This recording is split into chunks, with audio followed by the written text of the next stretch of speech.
ஒரு 10 நிமிஷம் இருந்தால் போதும். எனக்கு ரொம்பவே ஃபேவரேட்டான இந்த முட்டை தொக்கு எப்படி பண்ணுறதுன்னு பார்க்கலாமா?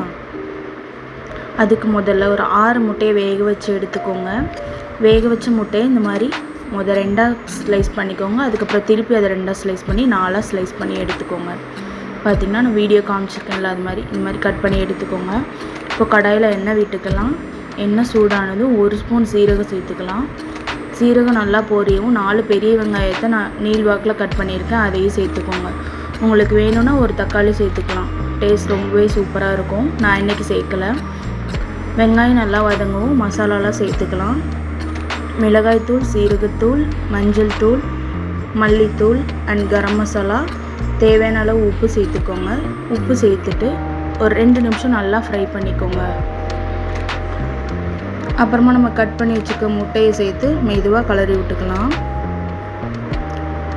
பாருங்கள், இந்த மாதிரி மெதுவாக கிளறி விடுங்க. அப்போ தான் முட்டையும் அந்த மசாலாவும் நல்லா மிக்ஸ் ஆகி வரும். கடைசியாக மல்லி இலை சேர்த்துக்கலாம். மல்லி இலை சேர்த்துட்டு அடுப்பை ஆஃப் பண்ணிக்கோங்க. இதை நீங்கள் சப்பாத்தி கூட ட்ரை பண்ணலாம், தோசை கூட ட்ரை பண்ணலாம். ரொம்பவே சூப்பராக இருக்கும் முட்டை தொக்கு. நான் இன்றைக்கி உளுந்தம்பருப்பு சாதத்தோடு தான் ட்ரை பண்ணியிருந்தேன்.